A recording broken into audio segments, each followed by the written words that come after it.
That's all I wanted to hear your answer to.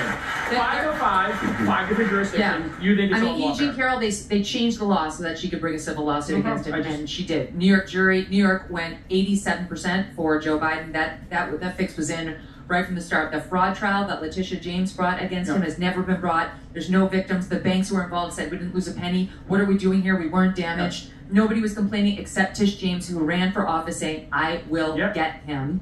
Then you have Alvin Bragg, who's a George Soros-funded prosecutor who doesn't like to prosecute any crime in New York City, where I lived for 17 years, except if your name is Donald Trump. Let's go down to Georgia, where Fani Willis and Nathan Wade couldn't keep their libidos in check long enough to actually bring this case against Donald Trump.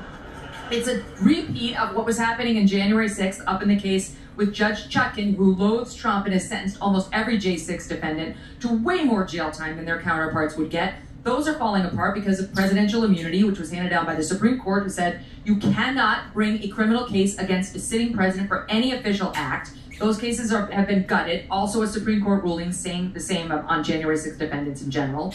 And that leaves us with Florida and the documents. And Trump has torn that apart because Jack Smith wasn't properly appointed and isn't the right counsel. But there are other issues. They haven't even gotten to presidential immunity there. And so that one's going nowhere as well. And by the way, they're going to appeal it up to the 11th Circuit. She just threw it out. The 11th Circuit is conservative, and thank God so is the current Supreme Court. They're not going to tolerate that nonsense. Let me ask you about